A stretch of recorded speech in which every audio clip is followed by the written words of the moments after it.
მოგესალმებით, თქვენ უყურებთ რეგიონის დღის მთავარ ამბებს. რა ეტაპზეა ახალციხის ნომერ მეორე საჯარო სკოლის რეაბილიტაციის საკითხი და არის თუ არა ჩართული საკითხში დეპუტატი ანტონ ობოლაშვილი. მუნიციპალური განვითარების ფონდის მიერ 1,5 მილიონზე მეტი ღირებულების ტენდერში წინადადებების მიღება დაწყებულია. ამ სკოლაში მესამე წელია ბოლო ზარი არ დარეკილა, რადგან 2023 წლის შემდეგ სასწავლო პროცესი შეწყვეტილია.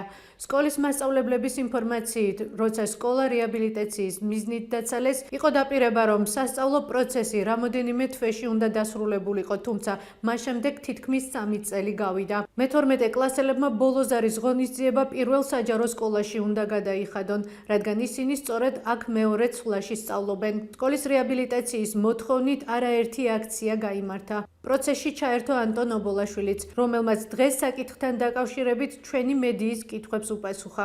პირველი გამოცხადებული ტენდერი თუ რა დიდი მოლოდინებით ვიყავით თითოეული გამსჭვალული, სამწუხაროდ ჩაიშალა ეს ტენდერი, უბრალოდ გამარჯვებულმა კომპანიამ ვერ გააგრძელა.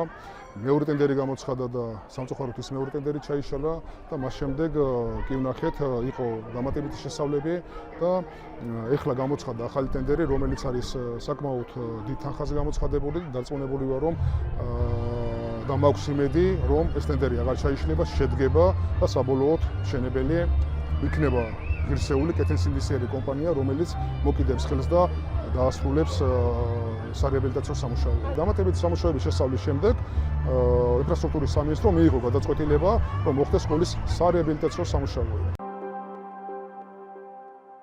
დღეს ბოლო ზარის დღეა. თუ ახალციხის პირველ სკოლასთან ჩაივლიდით, ხალხმრავლობას შენიშნავდით. აქ მე-12 კლასელები, მათი მეგობრები და ოჯახის წევრები სკოლის დამთავრებას ზეიმობდნენ. ახალციხის საგანმანათლებლო რესურს ცენტრის ხელმძღვანელის ხათუნა ხმალაძის ინფორმაციით, ახალციხის მუნიციპალიტეტში სკოლა 470-მდე მოსწავლემ დაამთავრა. ჩვენი გადამღები ჯგუფი ღონისძიებაზე იმყოფებოდა და რამოდენიმე კურსდამთავრებულს გაესაუბრა. გთავაზობთ ვიდეოს. გზნობები, რა ვიცი, თან ესე რომ თქვა დაჟიტირებული ვარ, თან მოწყენილი ვარ, იმიტომ რომ არ მინდა სკოლა დამთავრება, იმიტომ რომ ყველაზე ბედნიერი წლები იყო ჩემთვის ეს და რა ვიცი, სულ ვიზახდი რომ მეთქი მალე დავამთავრო, მაგრამ ეხა აღარ მინდა რომ გავამთავრებ რა. და რა ვიცი, ესე რომ თქვა კურიოზი ისეთი კლასში, რა ვიცი, ჩვენი კლასი ყოველთვის იყო შარიანი კლასი ჩვენ მთლიან პარალელებში და რავი, ყოველთვის ან მასწავლებელს ხანცარც დაუყრიდით სკამზე ხან რაღაცას, აი იყო ჩვენი კურიოზი, სულ ჩხუბობდით ხოლმე რა. და ვაბარებ, მე მინდა რომ ჩავაბარო IT-ზე თბილისში, ჯავახიშვილში მინდა რომ ჩავაბარო, კი. საოცარი გზნობაა სკოლის დამთავრება. 12 წელიწადში ერთხელ ხდება და მოკლედ ერთხელ და საბოლოოდ და ვგრძნობ, არ ვიცი, უამრავ ემოციას ერთდროულად აღტაცებული ვარ ძალიან. დიდი ხანი ველოდი ამ დროს. ბევრ რაღაცას მივაღწია ამ სკოლის წლების განმავლობაში და მოკლედ ძალიან მიხარია სკოლის დამთავრება. ჯერ არ გამიწყοτია, თუმცა ვაბარებ საზღვარგარეთ, უამრავ უნივერსიტეტში ჩავიდით ერთდროულად, ამერიკებში, ევროპებში, ქვემოთაც. თუმცა ვაპირებ, რომ ლიტვაში გავაგრძელო მეცადინეობა მენეჯმენტის ფაკულტეტზე. ძალიან აჟიტირებული ვარ, ძალიან ბედნიერი ვარ, ძალიან ხალისით ვარ დღეს მთელი კლასი. ჩავარებით საერთაშორისო ურთიერთობები მინდა და იმედია მოვხდები ჯავახიშვილში.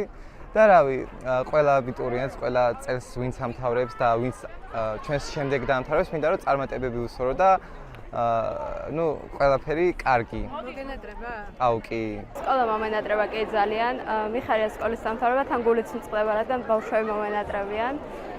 ჯავახიშვილში მინდა სამართალზე ჩავარება და ნახობს ჩავარებ, მაქვს იმედები. ბოლო ზარი მე-12 კლასელებისთვის დაირეკა ბორჯომის ნომერ 1 საჯარო სკოლაშიც. სკოლა 54-მა მოსწავლემ დაამთავრა, მათ შორის არის გიგი კაპანაძე. მას დიუშენის კუნთოვანი დისტროფიის დიაგნოზი აქვს. ამ დაავადების მქონე ბავშვების მშობლებმა დღეს წამლის დაფინანსების მოთხოვნით პეტიცია შექმნეს. ამ ეტაპზე პეტიციას 2500-მდე მოქალაქე აწერს.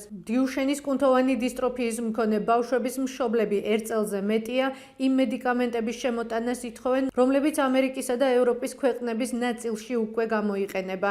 30 დღეა რაც მშობლები თბილისში მთავრობის ადმინისტრაციასთან უწყვეტ საპროტესტო აქციას მართავენ. მშობლები ამბობენ, რომ დაავადების პროგრესირების გამო ბავშვებისთვის დრო განსაკუთრებით მნიშვნელოვანია და იმედოვნებენ, რომ მათი მოთხოვნები ყურადღების მიღმა არ დარჩება. აღნიშნულთან დაკავშირებით ვკითხეთ ანტონ ობოლაშვილს, გთავაზობთ მის კომენტარს. არა მარტო საპარლამენტო ჩართულება, არამედ ჯანდაცვის სამინისტროს ფარგლებში თვითონ პირადად მინისტრი ბატონი მიხეილ სარჯველაძე ჩვენ არაერთხელ გვისაუბრია და ყველანი იყავით დარწმუნებული იმაში, რომ თუ იმეს გულის შესტკივა ამ ბავშვებზე, ეს არის უპირველესად ბატონი მინისტრი მიხეილ სარჯველაძე.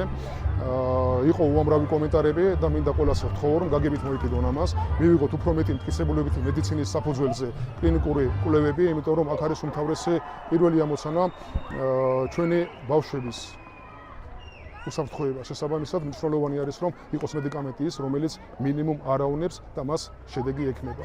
ამის საფუძველზე რა თქმა უნდა მიმდინარეობს დამატებითი შესწავლები და დარწმუნებული ვარ რომ ჯანდაცვის სამინისტრო მიიღებს სწორ გადაწყვეტილებას. ჩვენ იმის პროფილება არ გვაქვს რომ გარკვეული კლინიკური კვლევების ქვეშ არ მივიღოთ დამატებითი მტკიცებულებები და ისეთი მედიკამენტი არ შეთავაზოთ ჩვენს ბავშვებს.